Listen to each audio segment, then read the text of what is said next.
Guys, remember just a few days ago, ESPN slapped our offseason with a straight-up C grade like we didn't do nothing this summer. And now, here comes another national power ranking putting my Cowboys out of the top 10. Behind the Rams, the Seahawks, even the 49ers. I don't know from where they always came, but there is a good part as well. This time, the Cowboys are ahead of the Eagles. Yeah, so let me break down what this power ranking actually says, why national media don't see what we, fans, clearly visualize, and lastly, why these false narratives might actually be good for this team. What's up, Cowboys? Welcome to the NFL Playbook Cowboys. If you're new here, don't forget to hit that subscribe button. Okay, so let's actually get into this ranking because I want y'all to know exactly where this is coming from before I start reacting to it. So this is a fresh power ranking that just dropped, and the analysts breaking it down are Ryan Clark and Mina. Two voices national media leans on a lot for this kind of takes. So the way this ranking works is they basically give an elevated spot to the reigning Super Bowl champ, that's the Seattle Seahawks. But then they flip it because apparently the Los Angeles Rams put together what they're calling a super team this offseason. And look, I'll give credit where it's due. Sean McVay is a good coach. Nobody's out here saying he's not. But when Ryan Clark was asked point blank, Rams or Seahawks were the #1 team in the league, he went with the Rams. And his reasoning was kind of interesting. He's talking about how the first layer of talent is really good. They played well last year, but then he brings up how they already got an offensive lineman in some hot water this offseason. Somebody who's had issues in years past too, so now you're sitting there wondering what a suspension situation looks like for them. And on top of that, he's saying there's no real depth on this roster. Now, here's where it gets good for us, right? Because before we even get to the Cowboys, you got to see who's sitting at number 2 and number 3. Number 2, Seahawks, fine, we expected that. But number 3, the Denver Broncos. And I mean, listen, I actually don't hate that take because if you remember, the Broncos were basically a phantom broken bone away from being in the Super Bowl against Seattle. Like, I genuinely believe the Broncos would have beaten the brakes off the Patriots in that AFC Championship game. So it's just one of them weird situations that keeps happening around this Sean McVay thing. Like the league just said, hey, you got one ring, you ain't getting another one this year. And then at number 4 is the Bills, number 5 is the Patriots, number 6, the San Francisco 49ers. And this is where I really want y'all locked in, because I straight up believe the Cowboys are going to be better than the Niners this year. I mean it, San Francisco's got a lot going on right now, a lot of issues. And when I really sit and think about this whole ranking, there's only 2 teams I genuinely see ahead of us. Just 2, the Rams and the Seahawks. That's it. I don't see the Niners ahead of us. I don't see the Eagles ahead of us either, and we'll get to that in a second because that's honestly the biggest part of this whole conversation. And at number 7, there is the Baltimore Ravens, number 8, and this one's going to get me a little heated, the Los Angeles Chargers. Listen, I don't know what it is with the national media and Justin Herbert, but they want this man to win a Super Bowl so bad, it's like it's eating them alive. It's like they feel like he's just got the look, you know what I'm saying? Hollywood face. Like, that's the only explanation I can come up with. And don't get me wrong, the man is talented, nobody's denying that. But I've watched Dak Prescott play, and I've never seen Dak have some of the bad games that Herbert has had against some really good defenses too. So I'm not buying all this hype just yet, we gotta see it.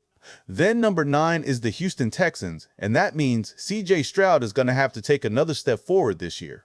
And then the Cincinnati Bengals, and at number 10. And now, the Cowboys are at number 11 because of their drastic changes on the defensive side. You know this group wasn't great before, but they're saying this secondary was extremely sticky in coverage, real combative at the catch point. And now you got Thurston Parker, and if some of these players who got drafted high in years past can finally show that promise they flashed.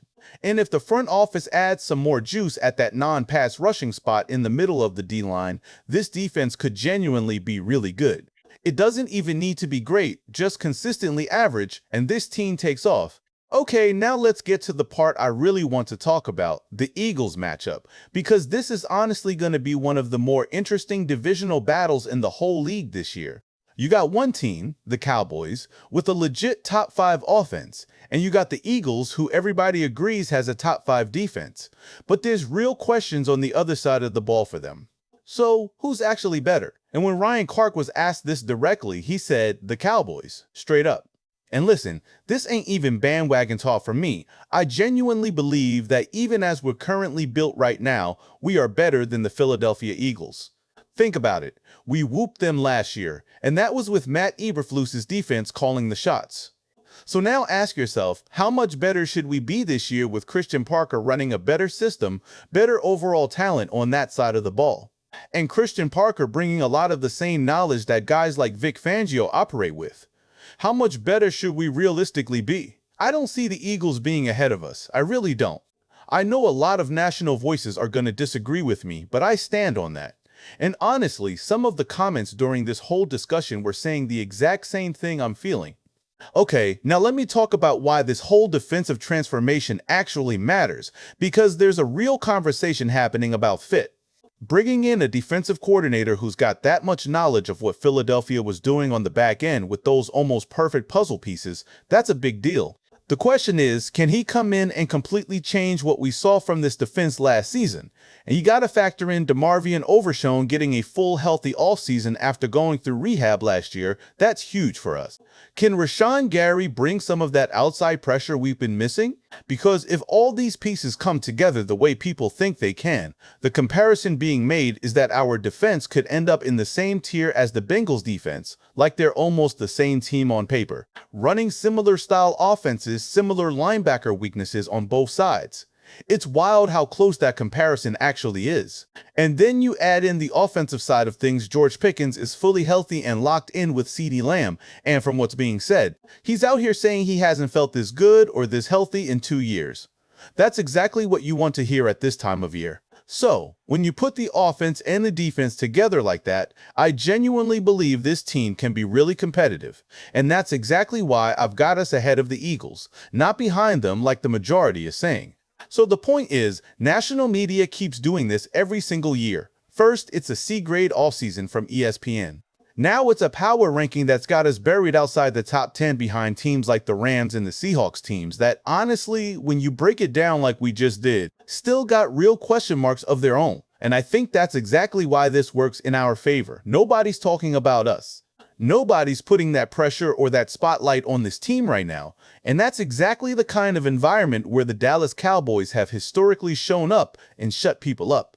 We already know what we did to the Eagles last year with a defense that wasn't even fully clicking yet.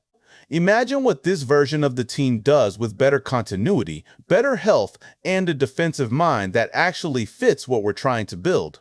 So let them keep ranking us low. Let them keep handing out them C grades. Because at the end of the day, we already know what this team is capable of. And we're about to go show it on the field. Now, at the end, I quickly want to discuss, should the Cowboys take a chance on Terrion Arnold? There are some arguments that the Cowboys should take a change on him. Guys, look, on paper, I get it. We're talking about a former first-round pick who played with Caleb Downs back in the day. And talent-wise, I'd take a flyer on him in a heartbeat. But this ain't about talent, and I need y'all to understand that. If you don't know the story, Arnold recently got arrested. He got robbed, and instead of calling the police like a normal person, he called up some young friends to go get his stuff back. And then this thing got FaceTime guys, like it's a movie or something. So, the Lions released him outright, and now he's cleared waivers because nobody wants that smoke. Now, some fans believe that he's talented, so the Cowboys should sign him immediately, but I don't think so.